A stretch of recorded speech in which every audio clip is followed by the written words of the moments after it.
ልጆች ናችሁ። የጻድቁ የተክልዬ ልጅ ከሆነ ይሄንን ቪዲዮ ያሳልፍም ለብዙዎች ያደርስ። አቡነ ተክለ ሃይማኖት በጎንደር አደባባይ ተክለ ሃይማኖት የአንዲትን ሴት ተስፋታ ከቀን በኋላ አይኗን ብርሃኗን አታ የነበረችን ሴት ብርሃኗን አብርተዋል። ታሪኩ እንዲህ ነው። ልጅቷ በጥር ልትዳር ነበረ። የሚያገባት የአቡነ አረጋዊ ቤተክርስቲያን አገልጋይ ዲያቆን ነበረ። ሽምግልና ተልኮ አልቆ ለሰርጓ በምትዘጋጅበት ሰዓት በተኛችበት አይኖቿ አጠፉ። ተስፋ አጣች። ሕክምና ዞረች። ነገር ግን አቡነ ተክለ ሃይማኖት ፈዋሽ ጸበል አለ ሲባል ጎንደር አደባባይ ተክለ ሃይማኖት አመጧት። በዚህ ሰዓት ነው አንድ ቀን ስጋ ወደሙን መቀበል አለብኝ ብላ በህዳር 24 ብፁዕ ቅዱስ አባታችን አቡነ ተክለ ሃይማኖት 25ኛው ነው ከካህናተ ሰማይ ጋር ያጠኑበት ዕለት።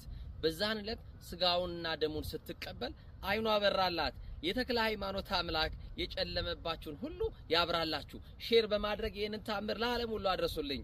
የተክለ ሃይማኖት ልጆች ይሆናችሁ እንኳን ደስ አላችሁ፣ እንኳን አደረሳችሁ።